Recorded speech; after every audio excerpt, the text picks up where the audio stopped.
Assalamualaikum warahmatullahi wabarakatuh. Perkenalkan, nama saya Anti, NIM 2071862,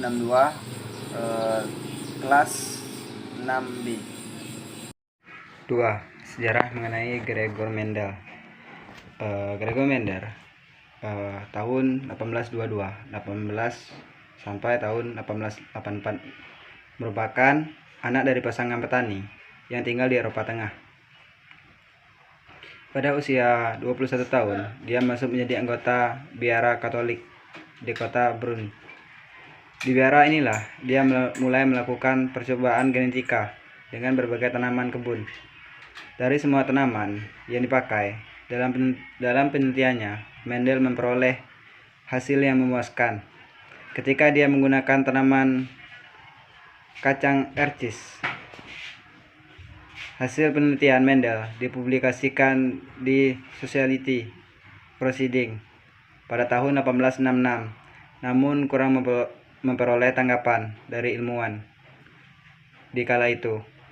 Pada tahun 1990, artikel yang ditulis Mendel dibaca kembali oleh 3 orang ahli botani, yaitu Hugo de Vries, Karl Correns, dan Erik von des Hermark.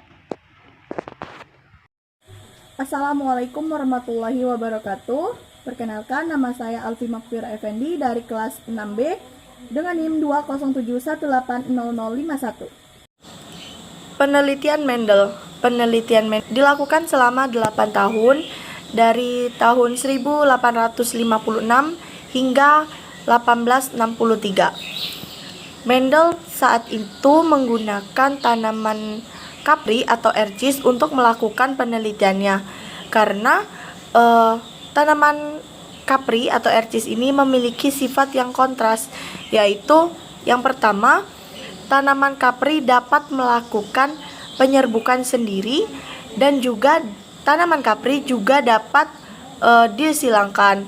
Yang kedua, memiliki sifat yang kontras. A. Ukuran tanamannya. B. Batang tanamannya. C. Buah polong. Buah berwarna kuning hijau, penuh bertekuk. Yang D.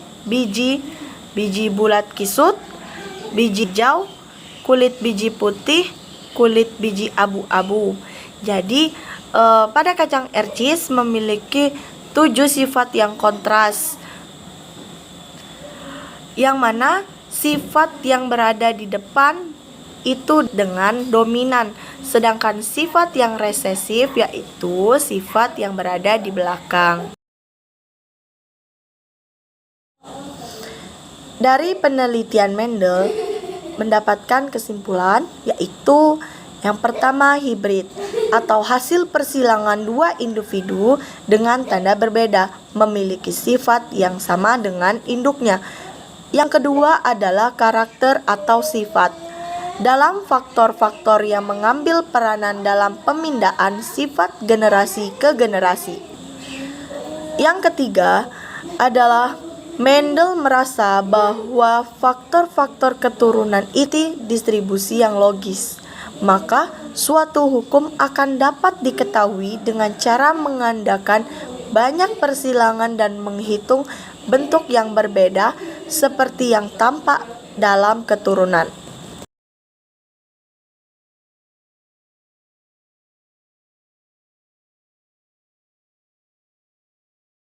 Assalamualaikum warahmatullahi wabarakatuh. Nama saya Astuti Fauzia Rahma Lestari. NIM saya 2711818. Saya dari Tadris Biologi. Saya akan menerangkan tentang hukum Mendel 1.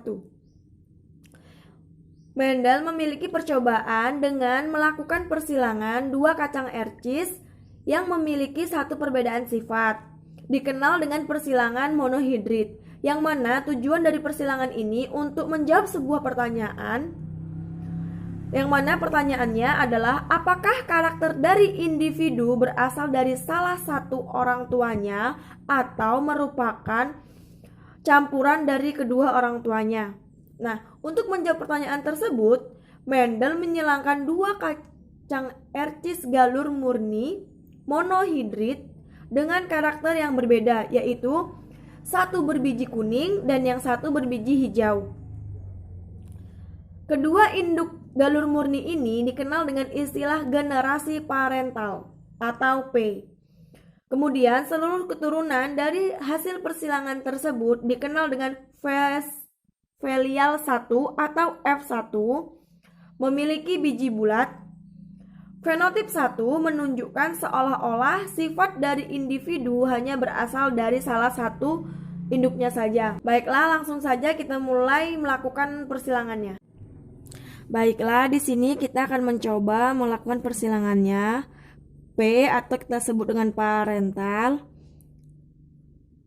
Ini kita sebut dengan kacang ercis berbiji kuning, K besar. Nah, sedangkan yang ini kita arsir, kita sebut dengan kacang ercis berbiji hijau, K kecil. Kemudian gametnya itu seperti ini, K besar, K kecil. Kemudian F1-nya itu terjadi K besar dan K kecil. Kemudian F2-nya kita buat di sini tabel.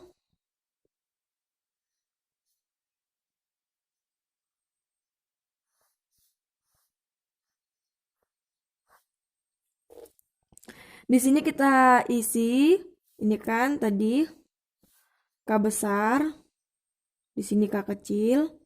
Seperti ini, kita pindahkan ke sini K besar, di sini K kecil. Kemudian kita lakukan persilangan. Ini K besar dan K besar, hasilnya adalah K besar dan K besar. Kemudian K besar dan K kecil, hasilnya K besar dan K kecil. K kecil dan K besar, hasilnya K besar dan K kecil. K kecil dan K kecil, hasilnya K kecil dan K kecil. Ini sama dengan K besar sama dengan K besar itu adalah kacang ercis berbiji kuning sama dengan kacang ercis berbiji kuning. Kemudian K besar dengan K kecil itu kacang ercis berbiji kuning dan kacang ercis berbiji hijau. K kecil dan K besar sama dengan kacang ercis berbiji kuning dan kacang ercis berbiji hijau. Kemudian K kecil dan K kecil, kacang ercis berbiji hijau dengan kacang ercis berbiji hijau, hasilnya adalah kacang ercis berbiji hijau. Kemudian kita buat rasio genotipnya. Genotip. Nah, karena ini ada K besarnya, jadi ini masih tergolong ke dalam kacang ercis berbiji kuning, sedangkan yang ini kita arsir itu sama dengan kacang ercis berbiji hijau. Jadi perbandingannya adalah 3 kacang ercis berbiji kuning dibanding 1 kacang ercis berbiji hijau. Baiklah, saya akan menjelaskan tentang hereditas. Menurut Melinda dalam kurung 2017.263, hereditas ialah genotip yang diwariskan dari induk pada keturunannya dan akan membuat keturunannya memiliki karakter seperti induknya. Warna kulit tinggi, badan warna rambut, bentuk hidung, bahkan penyakit warisan merupakan dampak dari penurunan sifat.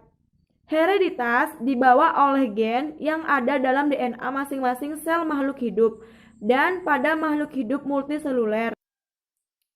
Tubuhnya tersusun atas puluhan sampai triliunan sel dengan massa DNA yang saling mengait. Teori hereditas paling awal yang paling berpengaruh adalah teori preformation yang menyatakan bahwa organisme yang diwariskan akan mempertahankan bentuknya dari satu generasi ke generasi berikutnya. Organisme tersebut merupakan miniatur dari organisme dewasa dan telah terbentuk jauh sebelumnya. Jauh sebelum penelitian Mendel dengan faktor Mendel yang menjadi faktor penentu hereditas. Manusia percaya bahwa terdapat proses penurunan sifat dari induk kepada keturunannya. Persilangan monohibrid persilangan monohibrid adalah ilmu dasar genetika Mendel. Dalam hubungan ini, faktor yang dominan diberikan simbol huruf besar dan yang resesif diberikan simbol huruf kecil. Selama pembentukan gamet, pasangan unit faktor akan memisah atau mengalami segresi dan akan diteruskan ke generasi atau keturunannya berikutnya. Terdapat beberapa cara perkawinan. Yang pertama, perkawinan pertama atau biasa. Yang kedua, perkawinan resiprok. Yang ketiga, uji silang atau test cross, dan persilangan balik atau back cross.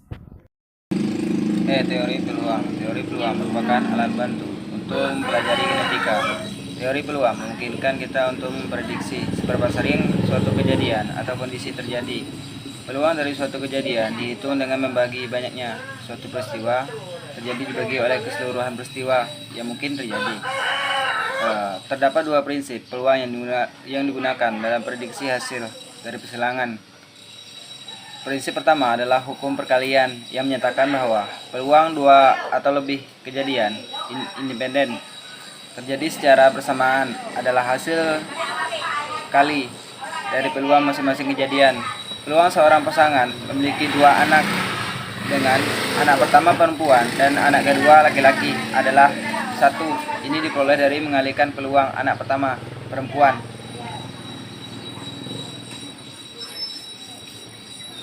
dengan peluang anak kedua laki-laki. Prinsip kedua dari peluang adalah hukum penjumlahan yang menyatakan peluang terjadinya 1 dari 2 atau lebih kejadian adalah hasil penjumlahan dari peluang masing-masing kejadian. Peluang seorang ibu hamil melahirkan anak laki-laki atau perempuan adalah 1, sebab peluang melahirkan anak laki-laki adalah 1 dan peluang melahirkan anak perempuan adalah 1.